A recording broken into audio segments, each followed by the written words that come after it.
globalisasi merupakan salah satu tuntutan dari perkembangan zaman yang dimana berbagai persaingan bisnis menjadi semakin ketat dan kebutuhan manusia juga semakin meningkat, termasuk kebutuhan akan layanan kesehatan. Kesehatan dan keselamatan kerja merupakan suatu upaya perlindungan kepada tenaga kerja dan orang lain yang memasuki tempat kerja terhadap bahaya dari akibat kecelakaan kerja. Tujuan ketiga adalah mencegah, mengurangi, bahkan menghilangkan resiko penyakit dan kecelakaan akibat kerja atau KAK, serta meningkatkan derajat kesehatan para pekerja sehingga produktivitas kerja meningkat.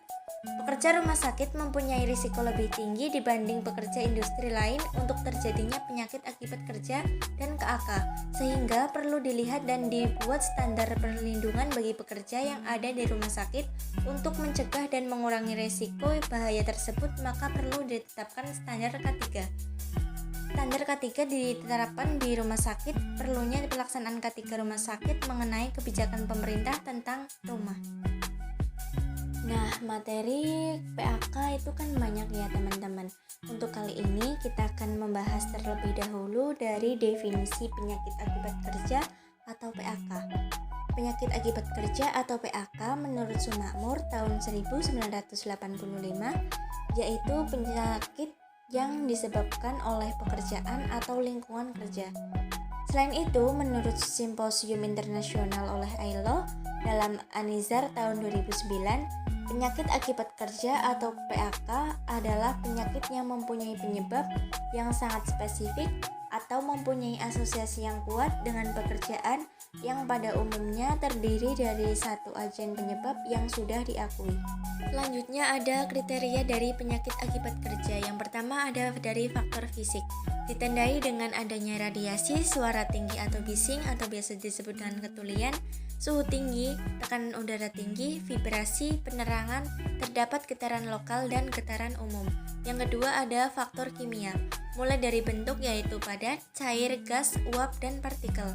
Yang kedua ada jalan masuknya, melalui inhalasi rute yang paling sering, kemudian ada penelanan yang tidak lazim, penyerapan kulit dan selaput lendir lebih sering terjadi. Efek terhadap tubuhnya yaitu menimbulkan iritasi, alergi, korosif, kanker, keracunan sistemik, kerusakan atau kelainan janin. Semua bahan kimia dalam bentuk debu, uap, gas, larutan, dan kabut. Yang ketiga ada dari faktor biologi, meliputi bakteri, virus, cacing, serangga, jamur, dan tumbuhan. Yang keempat ada faktor fisiologi atau ergonomi.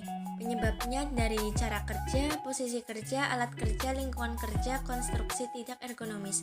Efek terhadap tubuh yaitu menimbulkan kelelahan fisik, nyeri pada otot, terjadi deformitas tulang, terjadi perubahan bentuk, dan dislokasi. Yang kelima ada faktor psikososial. Penyebabnya dari organisasi kerja, tipe kepemimpinan, hubungan kerja, komunikasi, dan keamanan. Akibatnya yaitu menimbulkan stres, psikosomatis, somatis, monotomi kerja, dan tuntutan pekerjaan.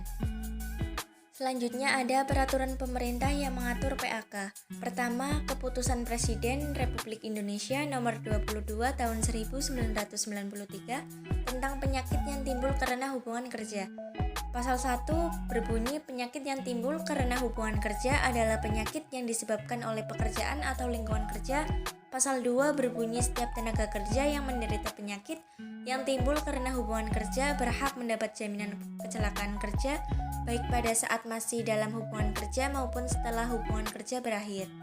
Yang kedua ada Keputusan Menteri Nomor 1 Tahun 1981 mengatur tentang penyakit akibat kerja yang terdiri dari 30 jenis penyakit dengan dasar keselamatan kerja. Yang ketiga, penyakit hubungan kerja diatur dalam Keputusan Presiden Nomor 22 Tahun 1993 meliputi 31 jenis penyakit dengan dasar dapat kompensasi ganti rugi. Nah, yang terakhir ada kewajiban perusahaan dalam program perlindungan pekerja penyakit akibat kerja. Pertama, perusahaan menerapkan program pertolongan pertama pada kecelakaan terhadap pekerja. 2. Melaksanakan pemeriksaan dan investigasi saat terjadinya kecelakaan kerja.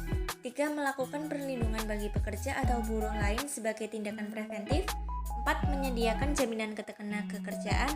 5. Meningkatkan program keselamatan dan kesehatan kerja pada petugas untuk melaksanakan semua syarat-syarat ketiga. Dan yang terakhir, membuat satuan kerja yang terdiri dari orang-orang yang berkompeten dalam penanganan kecelakaan di area terjadinya kecelakaan kerja. Itu dia pemaparan materi dari saya mengenai penyakit akibat kerja. Kurang dan lebihnya saya mohon maaf.